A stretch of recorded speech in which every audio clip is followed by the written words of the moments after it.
میرے محترم بھائی اور دوستو، جیسے میں نماز سے پہلے عرض کر رہا تھا، اللہ اپنے بندوں کے بارے میں بہت مہربان، بہت کریم، اپنے بندوں کو ابدی عذاب سے بچانے کے لیے اپنے مقرب ترین بندوں کا سلسلہ جاری فرمایا۔ 1,20,000 نبی آئے اور ساری زندگی اسی میں کھپ گئے کہ لوگ جہنم کی راہوں سے بچ کر جنت کے راستوں پر چلنے والے بنے۔ اس سلسلے کی آخری کڑی تھے حضرت محمد صلی اللہ تعالی علیہ وسلم، جن کو اللہ تعالیٰ نے سارے عالم کا نبی بنایا، سارے انسانوں کا نبی بنایا، ساری جنات کا نبی بنایا۔ وَإِصْرَفْنَا إِلَيْكَ نَفَرًا مِنَ الْجِنِّ يَسْتَمِعُونَ الْقُرْآنَ، یہ آیت بتاتی ہے کہ جنات بھی آپ کی غلامی میں آپ کی نبوت کے تابع۔ قُلْ يَا أَيُّهَا النَّاسُ إِنِّي رَسُولُ اللَّهِ إِلَيْكُمْ جَمِيعًا، ساری دنیا کے انسانوں کے لیے آپ کی نبوت۔ بُعِثْتُ إِلَى الْأَسْوَدِ وَالْأَحْمَرِ، ہر کالے اور گورے کے لیے آپ کی نبوت۔ اب اور کوئی نبی نہیں آنے کا۔ انسانیت بڑے خوفناک انجام کی طرف جا رہی ہے۔ ابن آدم، ایک حدیث یاد آئی بڑے زمانے کا، ابن آدم جعلت لك عینین جعلت لهم الغطاء، میرے بندے میں نے تمہیں دو آنکھیں دی، آنکھوں پہ پردہ لگایا۔ فانظر بعینیک ما احللته لك، ان آنکھوں سے وہ دیکھ جو تیرے لیے میں نے جائز قرار دیا ہے، حلال قرار دیا ہے۔ فإن عرض لك ما حرمته عليك فأطبق عليهم الغطاء، جب تیرے سامنے کوئی ایسی شکل آئے جسے دیکھنا میں نے تیرے لیے منع کر دیا ہو تو یہ پردہ حرکت کرتا ہے تیرے ارادے سے، اس کو بند کر دے اور اپنی آنکھوں کو جھکا لے، اپنی آنکھوں پر ڈال لے۔ ابن آدم جعلت لك لسانا وجعلت له بابا، میرے بندے میں نے تمہیں زبان دی، زبان پہ دروازہ لگایا، دو ہونٹ دروازہ۔ فانطق بلسانك ما احللته لك، اپنی زبان سے بول جو میں نے تیرے لیے جائز قرار دیا۔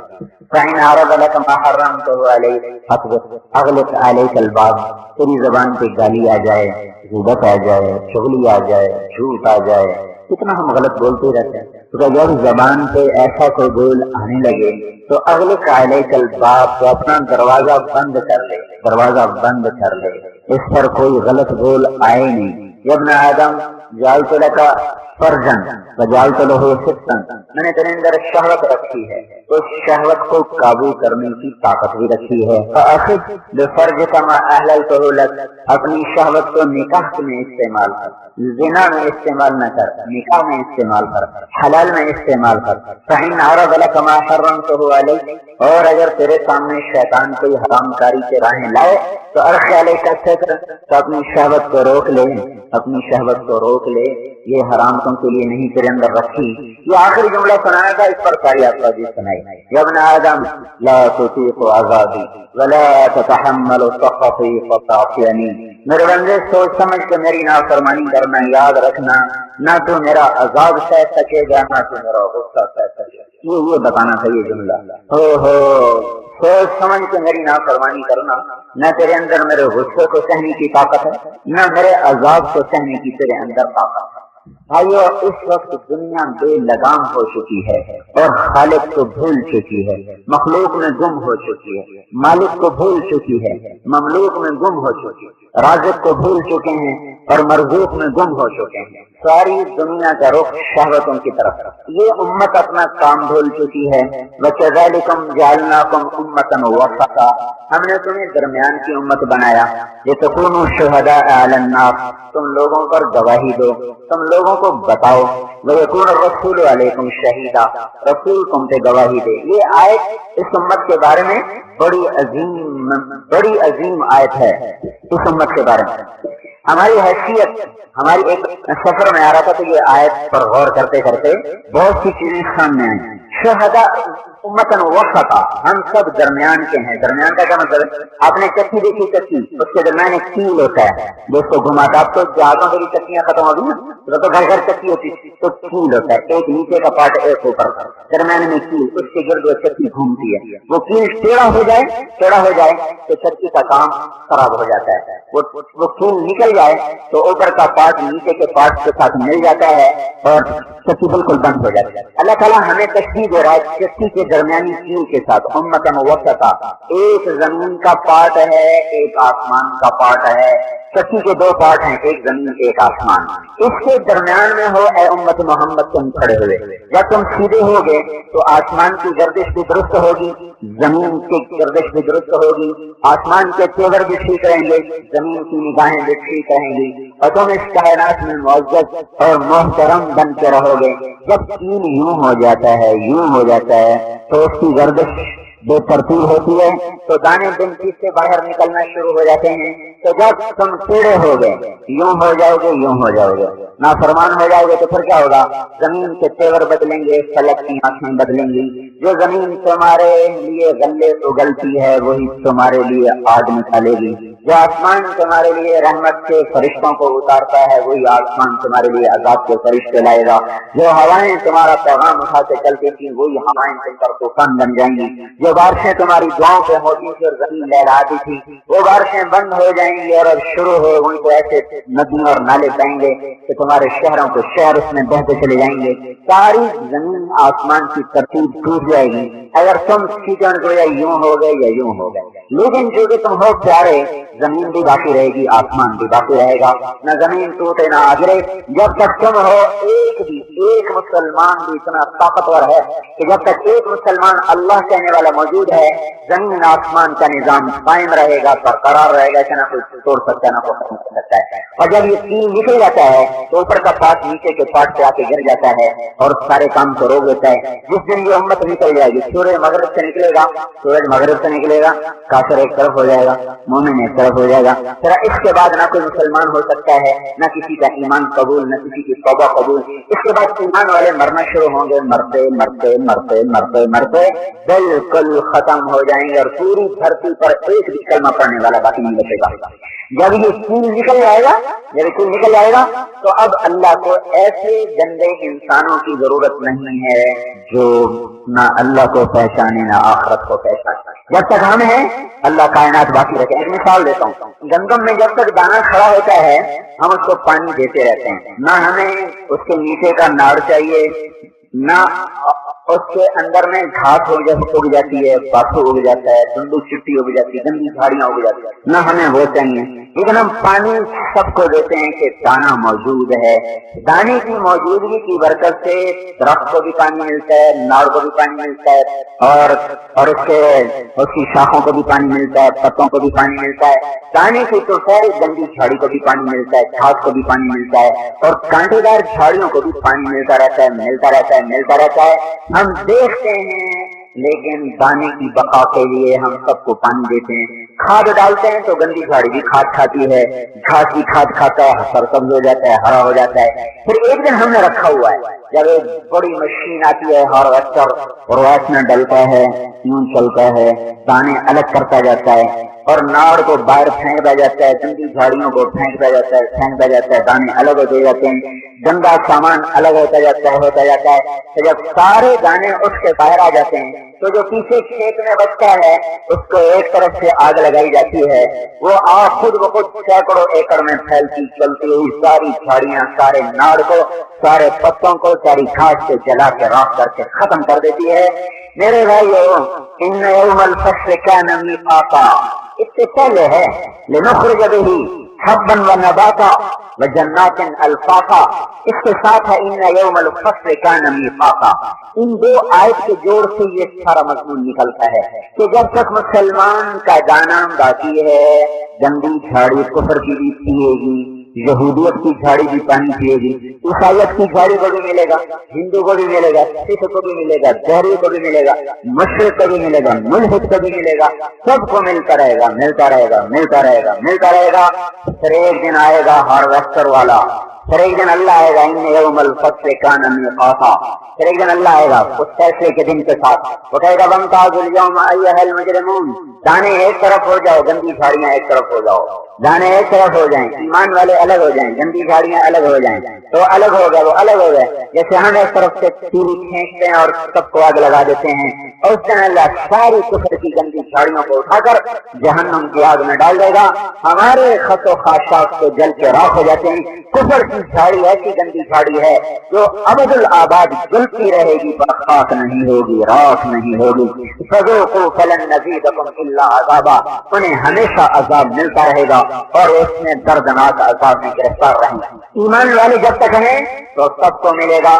جب ایمان والے چلے جائیں گے تو اللہ کا ایک حکم آئے گا, زمین ٹوٹی آسمان ٹوٹا, زور زبر ہوا, سورج بے نور ہوا, چاند سے ٹکڑے ہوئے, زمین بکھر گئی, ستارے ٹوٹ گئے, ہوائیں ختم ہو گئی, سمندروں میں آگ لگی, جانور مر گئے. جانور تو آپ اندازہ لگا, یعنی زمین آسمان تو زمین آسمان ہے, اور جبریل بھی مر جائے گا, لگے گا چلو جبریل بھی مر جائے, میکائیل بھی مر جائے, مسلمان گئے تو یہ بھی جائیں, سب ختم, سب کو مٹا دے گا.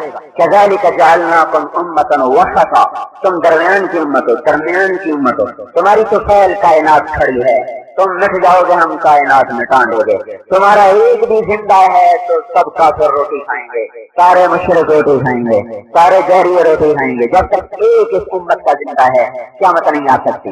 اپنی حیثیت آپ سمجھیں بھائیو, اپنی حیثیت سمجھو.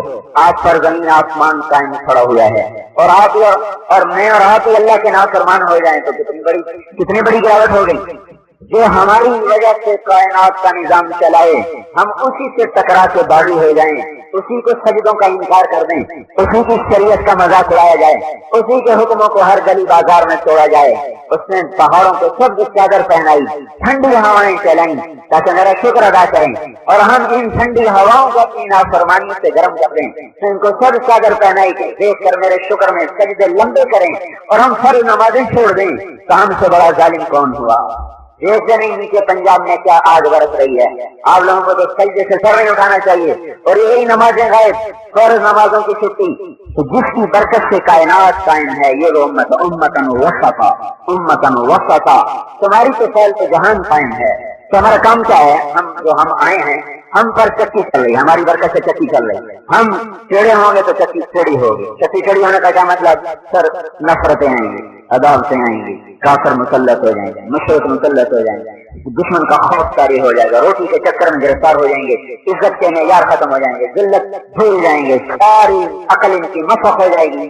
جب یہ ٹیڑے ہو جائیں گے, ٹیڑے ہو جائیں گے تو سارا نظام اللہ تعالیٰ ان کے خلاف کر دے گا, اور باطل کو قوت دے کر ان کو سر کے اوپر بٹھا دے گا. جب سمرقند پہلا شہر جو انگریزستان نے فتح کیا مسلمانوں کا, سمرقند, تو مسجد کے ممبر پر کھڑا ہوا تھا, لمبی سموری ٹوپی پہنے ہوئے, کہنے لگا جس اللہ کا تم مانتے ہو میں اسی اللہ کا بھیجا ہوا عذاب ہوں, میں اسی اللہ کا بھیجا ہوا عذاب ہوں. تو جب نافرمانی آتی ہے یعنی ہم ٹیڑے ہو جاتے ہیں تو پھر اللہ تعالیٰ ہم پر اوروں کو لاتا ہے, اور پھر جب ہم توبہ کرتے ہیں اور سیدھے ہو جاتے ہیں پھر اللہ نظام کو سیدھا چلا دیتا ہے, پھر ان کو پست کر دیتا ہے, پھر اپنوں کو اونچا کر دیتا ہے. جب میری امت حکومت کا مال ہڑپ کریں گے, حکومت کے مال کو ناجائز طریقوں سے کھا جائیں گے, ایک مطلب. دوسرا مطلب, جب میری امت کا پیسہ چند ہاتھوں میں آ جائے گا اور اکثریت فقیر ہو جائے گی. یہ دونوں مطلب اس وقت موجود ہیں. پیسہ چند ہاتھوں میں ہے اور حکومت کے کارندے اکثر بدجانت ہیں, اور وہ حکومت کا پیسہ اپنی جیب میں ڈال رہے ہیں, حکومت فقیر ہو رہی ہے. والامانت مغنما, لوگ امانت کھا جائیں گے. والزکات مغرما, زکات کا انکار ہو جائے گا. وہ تو علم غیر علم دین حاصل کریں گے دین کمانے کے لیے. واطاع الرجل زوجته, لوگ بیویوں کے فرما بردار ہو جائیں گے. واقع امه, ماؤں کے نافرمان ہو جائیں گے. وادنا صدیقہ ہو, دوست کو قریب کریں گے. واقصى ابا ہو, باپ سے بدسلوکی کریں گے. وصاد القبیلہ فاسقون, قبیلے کا سردار نافرمان شخص ہوگا. وكان رئیس القوم ارذلهم, حکومت نااہل اور ذلیل انسانوں کے ہاتھ میں ہوگی. ويكرم الرجل مخافة شره, ایک دوسرے کو ملیں گے مطلب کے لیے, محبت کے لیے نہیں. وظهرت القینات والمعازف, گانے والیوں کا احترام شروع ہو جائے گا. فاحشہ عورتوں کا احترام شروع ہو جائے گا اور وہ معزز ہو جائیں گے, اور گانے کے آلات گھر گھر میں موجود ہو جائیں گے. وارتفعت الاصوات في المساجد, مسجدوں میں لڑائیاں شروع ہو جائیں گی, جھگڑے شروع ہو جائیں گے.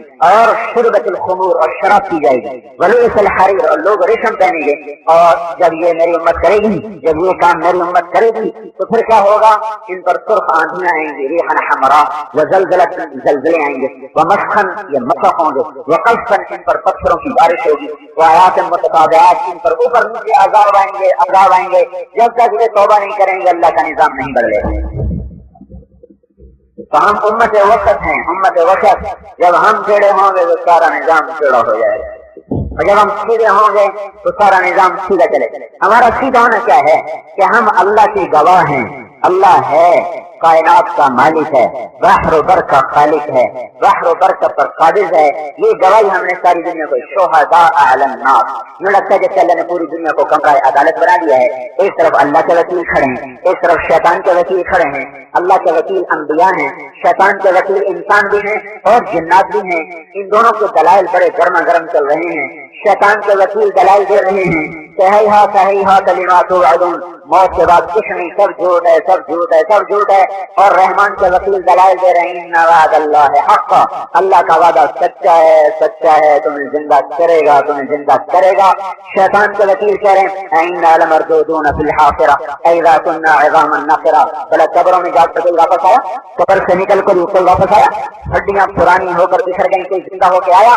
رحمان ادارہ قرآن سے بتا رہا ہوں، دونوں دلائل اللہ قرآن میں بتا رہا تھا کہ ہم آنکھوں سے نہیں، دل کی آنکھوں سے بھی پہچان سکیں کہ کیا ہو رہا ہے. اور رحمان کے وکیل دلائل دے رہے ہیں، رحمان کے وکیل دلائل دے رہے ہیں منہا خلقناکم وفیہا نعیدکم ومنہا نخرجکم تارۃ اخری. اسی مٹی سے تمہیں اللہ نے بنایا، اسی سے تمہیں واپس بھیجے گا اور اسی سے تمہیں دوبارہ زندہ کر دے گا. جیسے اللہ تعالیٰ مردہ زمین کو زندہ کرتا ہے، ایسے ہی ایک دن تمہیں بھی زندہ کر کے دکھا دے گا. جیسے منتشر ذرات کو جوڑ کر اللہ تعالیٰ زمین کو سرسبز کر دیتا ہے، تمہیں بھی ایسے اللہ تعالیٰ منتشر ذرات کو جوڑ کر اکثر نو انسان بنا دے گا. اور شیطان نے کہا ان ہی الا حیاتنا الدنیا نموت ونحیا، یہی ہے دنیا کی زندگی، مزے کر لو، موج کر لو، میلہ کر لو. اور رحمان کے وکیلوں نے کہا ومن حیات الدنیا الا متاع الغرور، یہ دھوکہ ہے، یہ دھوکہ ہے، یہ فریب ہے، یہ مچھر کا پر ہے، یہ مکڑی کا جالا ہے، یہ کچھ نہیں ہے، کچھ نہیں ہے، اس کے چکر میں نہ ہو. یہ ایک بڑا طاقتور سلسلہ دلائل کا چلا. رحمان کے وکیلوں کی دلیل ہے کہ اللہ ہے اور وحدہ لا شریک ہے. یہ گواہی ہم نے دینی ہے ساری دنیا کے انسانوں میں آ کر. شیطان کے وکیل کہہ رہے اللہ ہے، کہاں ہے؟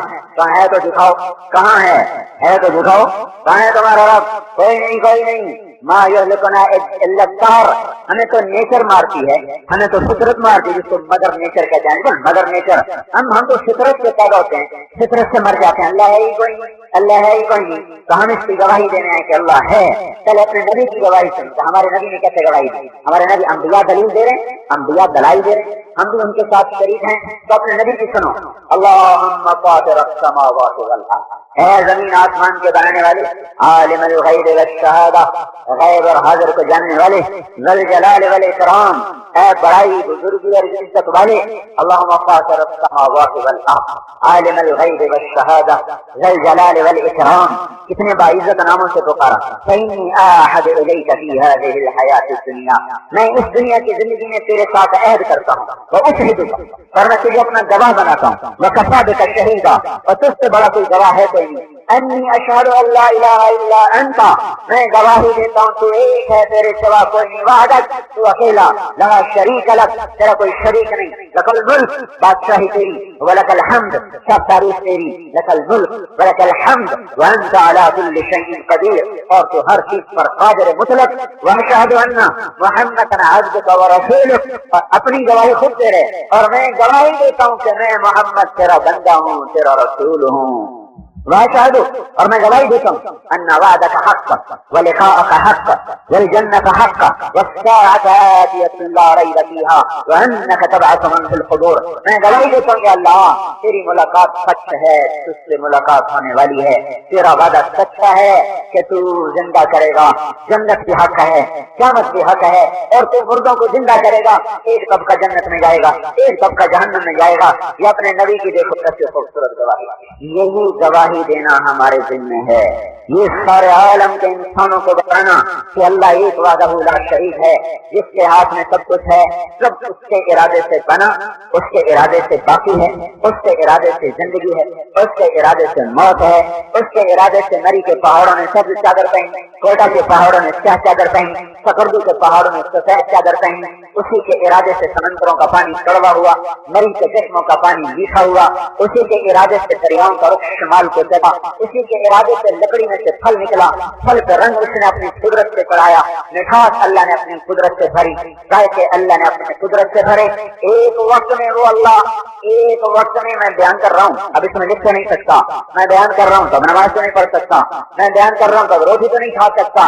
ایک وقت میں ایک ہی کام انسان کرے گا، میرا اور آپ کا اللہ وہ ہے جو ایک پل میں نباتات کا جہان بھی چلاتا ہے، حیوانات کا جہان بھی چلاتا ہے، انسانوں کا جہان بھی چلاتا ہے، پانیوں کا جہان بھی چلاتا ہے، میٹھوں کا میٹھے پانی کو بھی چلاتا ہے، پردوں کو بھی چلاتا ہے، آسمانوں کو بھی چلاتا ہے، نورانیوں کو بھی دیکھتا ہے، نوریوں کو بھی دیکھتا ہے، ناریوں کو بھی دیکھتا ہے۔ ایک وقت میں پھولوں میں رنگ بھر رہا، کہیں پھول مکمل ہو چکے تو انہوں نے خوشبو کر رہا، کہیں بور آ چکا، کہیں پھل بن رہا، کہیں گوڈی لگ رہی، کہیں ذائقے بھر رہا، کہیں خوشبوئیں بھر رہا، کسی کو میٹھا بنا رہا، کسی کو کڑوا بنا رہا، کسی کو سفید رنگ دیا، کسی کو سبز رنگ دیا، کسی کو سرخ رنگ دیا، کسی میں زہر بھرا، کسی میں شہد بھرا، کسی میں مٹھاس بھری، کسی میں کڑواہٹ بھری، کسی انڈے سے مور نکالا، کسی انڈے سے مرغا نکالا، کسی انڈے سے مگرمچھ نکالا، کسی انڈے سے سانپ نکالا، کسی انڈے سے تیتر نکالا، کسی انڈے سے کبوتر نکالا، کسی انڈے سے بچہ نکالا۔ اتنے سارے نظام کو چلاتے ہوئے کبھی خطا نہ کھائی کہ کوے کے انڈے سے تیتر نکل آئے، تیتر کے انڈے سے سانپ نکل آئے، سانپ کے انڈے سے مگرمچھ نکل آئے، کچھوے کے انڈے سے مچھلی نکل آئے۔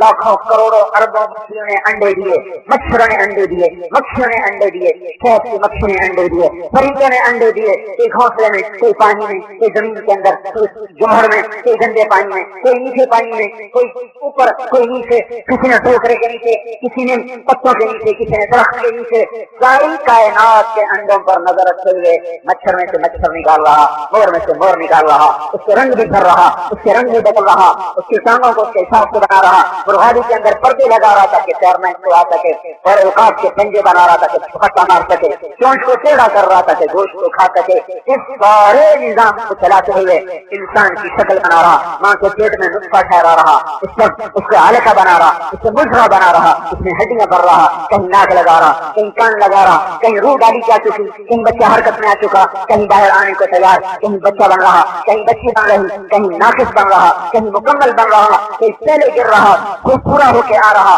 اسی وقت میں ماں کی پیٹ میں بچہ آ چکا ہے، اسے دودھ پلانے کا نظام چلا چکا، اور کسی کے دانت نکل چکے اسے روٹی کھلانے کا نظام چلا چکا۔ کوئی مرنے کو جا رہا ہے تو اس کے لیے قبر کا نظام، اس کے لیے کفن کا نظام، بیماروں کا نظام الگ، صحت مند کا الگ، ہوا میں اڑنے والوں کا الگ، زمین سے چلنے والوں کا الگ، دو پائے کا نظام الگ، چار پاؤں والوں کا الگ، رینگنے والوں کا الگ، تیرنے والوں کا الگ، چھپنے والوں کا الگ، رات کو نکلنے والوں کا نظام الگ، دن میں نکلنے والوں کا نظام الگ، اندھیرے میں دکھا رہا، اجالے میں دکھا رہا۔ ساری کائنات کے بحر و بر پر ایک ایک ذرے پر پوری نگاہ رکھنے کے بعد نہ تھکتا ہے، نہ سوتا ہے، نہ غافل ہے، نہ جاہل ہے، نہ فیصلے غلط کرتا ہے۔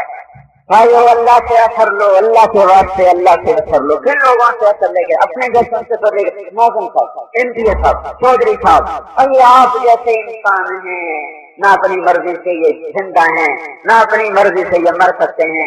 اللہ ان کا پیشاب روک دے، یہ چلا نہیں سکتے، اللہ چلا دے یہ روک نہیں سکتے، اللہ نے لٹا دے یہ اٹھ نہیں سکتے، اٹھا دے یہ بیٹھ نہیں سکتے، مار دے یہ جی نہیں سکتے، اللہ ان کو ذلیل کرے، ان کو عزت نہیں دے سکتا۔ اپنے جیسوں سے اثر لے کر ہم نے زندگی گزاری، اس پر توبہ کرو۔ ایک اللہ کی ذات سے اثر لینا سیکھو، جس کے قبضہ قدرت میں زمین بھی ہے، آسمان بھی ہے، فضا بھی ہے، ہوا بھی ہے، کائنات بھی ہے، آگ بھی ہے، برق بھی ہے، بھاپ بھی ہے، ستارے بھی ہیں، سورج بھی ہے، چاند بھی ہے، ہواؤں کے ذرات بھی ہیں۔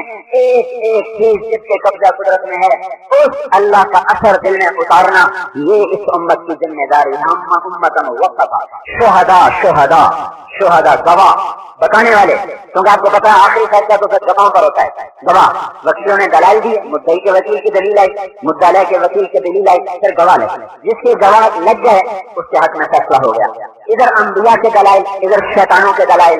تو اپنی خوش قسمتی دیکھو، اللہ نے امت محمد کو بولا کہ تم آ کر گواہی دو، میں ہوں کہ نہیں ہوں گواہی دو، میں ہوں گواہی دو، میرا نبی سچا ہے گواہی دو، قرآن میری کتاب ہے گواہی دو، جنت ہے اس کی گواہی دو، دوزخ ہے اس کی گواہی دو، اسلام کامل مذہب ہے اس کی گواہی دو۔ اس گواہی کے لیے ہمیں گھروں سے نکالا گیا، اخرجت للناس۔ تو میں نے اس آیت سے لفظ شہادت ہے، یہ ایک تشریح اخذ کی ہے کہ گویا ساری کائنات کمرہ عدالت ہے، اور